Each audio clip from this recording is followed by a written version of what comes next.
السلام عليكم ورحمة الله تعالى وبركاته. مرحبا بكم معايا في فيديو جديد وعلى قناتي قناة رائدة طبخ هواية. كنتمنى تكون احوالكم طيبة وانتم كتشاهدوا هذا الفيديو. اليوم ان شاء الله غادي نحضر معكم هذه الكيكه بنكهه الحامض، كيكه اللي هي روعه البنات. كنتمنى تنال حق الاعجاب ديالكم وتجربوها لانها سهله ولكن المذاق روعه، مذاق اللي هو مختلف وجديد شيئا ما. وغادي نحضر معكم كب كيك بطريقه اللي هي ناجحه 100% بنكهه الليمون. ونبداو بالطريقه والمقادير في نفس الوقت. عندي نبدا بالكيك. اولا غادي نبدا بالكيك لانه هو اللي غادي يدي ليا شويه ديال الوقت في الطياب. غادي ندير 3 ديال حبات ديال البيض اللي يكونوا على درجه حراره المطبخ، هذا من الافضل فقط. وغادي نخدموا دائما بالطراب اليدوي، ما غاديش نحتاجوا الطراب الكهربائي نهائيا، لا في الوصفه الاولى ولا في الوصفه الثانيه. غادي نضيف واحد الساشي ديال الفانيليا، الا كانت الفانيليا سائله كان احسن البنات. انا ما توفرتش لي ولكن درت ساشي ديال الفانيليا ديال البودر. غادي نضيف هاد الكيك، غادي نعبروه بالملعقه. غادي نضيف 7 ديال المعالق ديال السكر سنيده. نتوما الا عندكم السنيده رقيقه غادي ديروا 8 ديال المعالق، لان انا عندي واحد النوع ديال السنيده اللي هي غليظه بزاف، لذلك اكتفيت ب7 ديال المعالق فقط. غادي نخلط المكونات وغادي نبشر قشور ديال الحامض. غادي نبشر حامضه كامله وغادي ندير القشور ديالها فقط الاصفر فقط. وغادي دائما نستمر في التخلاط، دائما ما تنتوقفوش على التخلاط فقط بهذا الطراب كما قلت لكم. وغادي نضيف 8 ديال المعالق ديال الزيت يكونوا مملوئين. والمعلقه كما كتشوفوا البنات رانا خدمت بهذه المعلقه اللي هي ما غارقاش بزاف. الا عندكم المعلقه اللي تكون غارقه فاكتفيوا فقط ب7، يعني 7 المعالق ديال الزيت. انا السكر كما قلت لكم درت 7 ديال المعالق، ولكن الزيت درت 8 ديال المعالق سكر فقط، لانه الحبيبات ديالو غليظه بزاف. هذاك الشيء علاش اكتفيت ب7 ديال المعالق. من بعد ما ضفت 8 ديال المعالق ديال زيت لوسيور او المائده، غادي نخلط دائما اي مكون ضفتو الا وكنخلطو باش يندمج ليا مع المكونات الاخرى. كيك اللي ناجح 100% ونكهه اللي هي روعه لعشاق الحامض. فانا متاكده انها غادي تعجبكم هذه الكيكه، فما تردوش انكم تجربوها. غادي نضيف واحد الحك ديال دانون.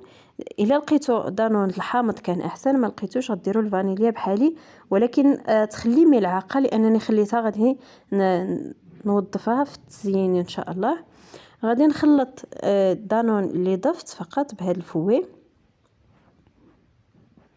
ومباشره غادي نبدا باضافه الدقيق. الدقيق هنا البنات كما غادي تشوفوا غادي نعبرو حتى هو بالملعقه، ولكن الملعقه هذه المره كنعمرها كتكون مقببه كما كتشوفوا هانتوما. كنعمرها مزيان بالدقيق اللي يكون منخول او مغربل. غادي نضيف 7 ديال المعالق. في الاول ضفت 7 وبديت كنخلط، وضفت 2 ديال الساشيات ديال طاحت ليا الخميره. ضفت 2 ديال الخمارات حمرين، وغادي نخلط بالخلاط اليدوي فقط.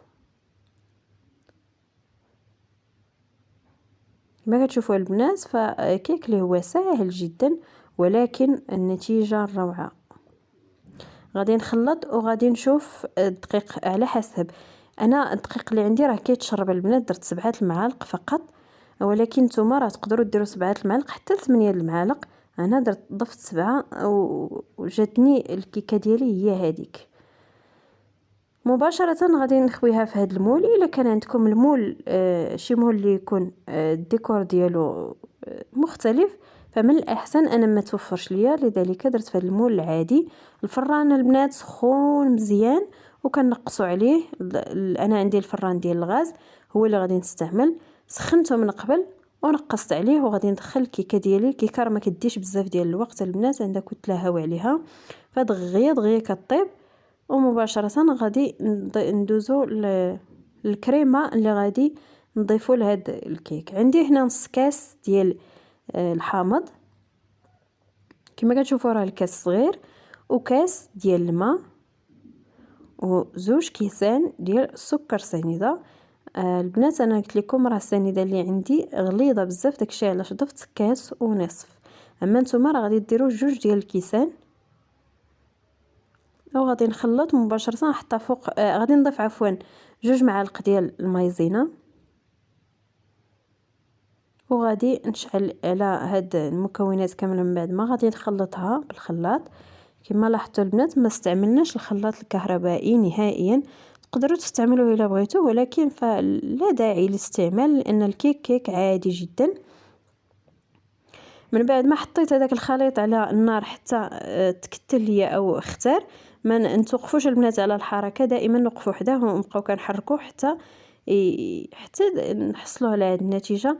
غادي نضيف هذيك المعلقه ديال دانون اللي خليت، وغادي نضيف 2 حبات ديال الشوكولاته ولا 3. الشوكولاته تكون بيضاء البنات، غير ما صورتهاش ولكن راني ضفتها. كنتحصلوا على واحد الكريمه اللي هي روعه جدا، واحد المذاق اللي هو مختلف. وغادي مباشره نصبوها على الكيكه البنات. كان عليا ما نحيدش انا هذاك الاطار.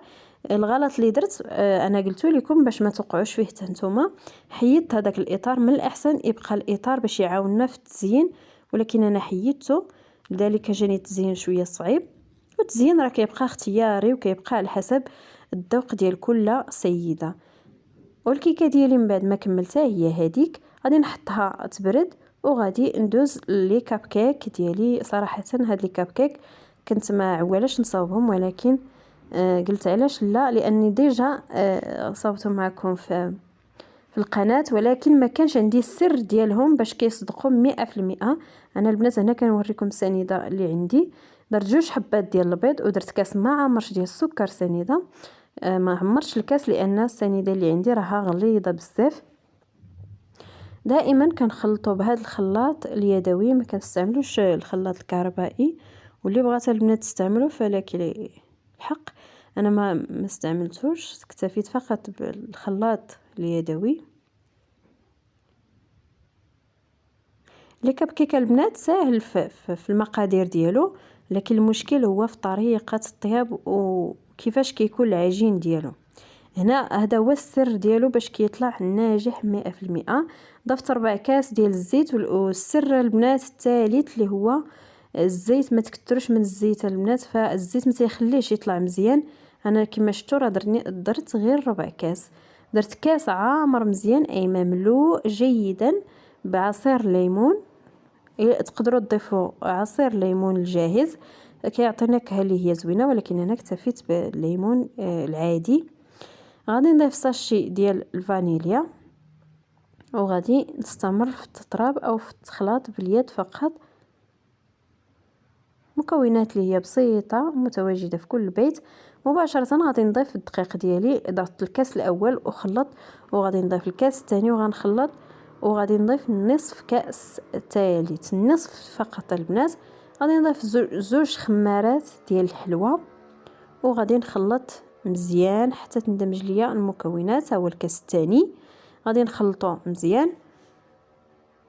ودائما البنات راه الدقيق كيختلف من دقيق لاخر، من نوعيه الاخرى. انا هنا خدها معايا 2 كيسان ونص، راه يقدر ياخذ لكم حتى 3 ديال الكيسان الا كان الدقيق داك الدقيق اللي كيكون خفيف بزاف تيطار، راه يقدر ياخذ لكم حتى 3 الكيسان. فقط انا هاد الدقيق العادي هو فرص، ولكن دقيق اللي ماشي ممتاز 100%. داكشي علاش اكتفيت فقط ب2 كيسان ونص ديال الدقيق.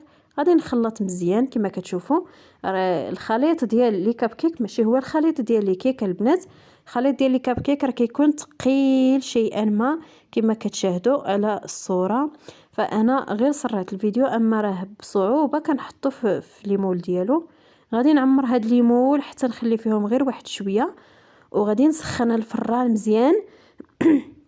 عفوا، السر الثاني البنات، سخنوا الفران مزيان مزيان وخليو العافيه مجهده، ما تنقصوش عليها بحال اللي طيبنا الكيك. لا، انا من بعد ما طيبت الكيك خليت الفران ديالي نقصت عليه، ولكن فاش دخلت لي كاب كيك من بعد ما زينتهم بالشوكولات حبيبات، التزيين كيبقى اختياري، تقدروا تزينوا باش ما بغيتوا.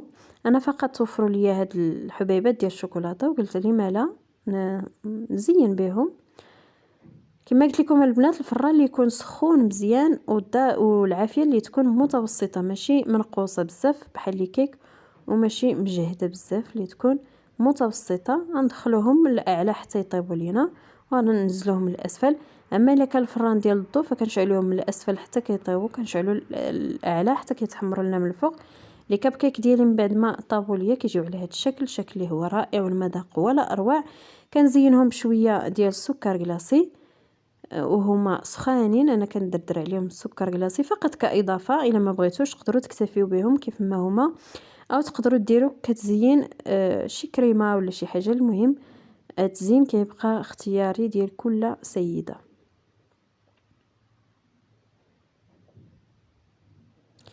لي كاب كيك ديالي فهما من بعد ما طابوا وزينتهم كما قلت لكم بالسكر كلاصي كيجيو على هذا الشكل.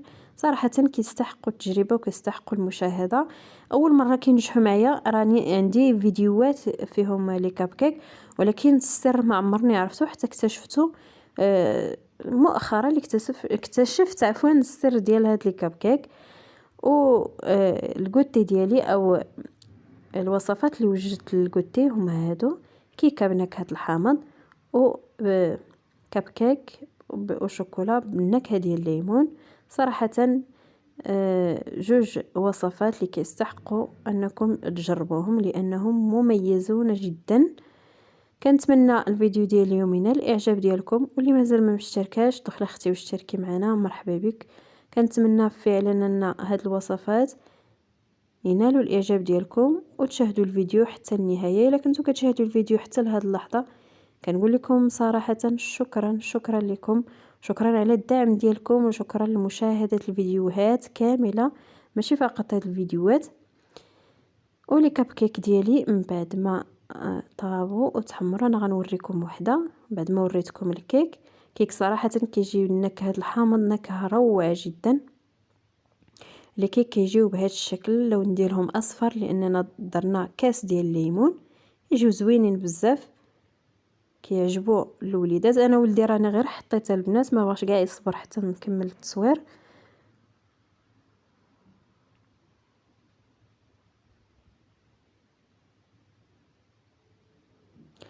وبهاد الاشكال بجوج كنقول لكم مع السلامه الى فيديو اخر والى وصفات اخرى، ونخليكم مع الصور.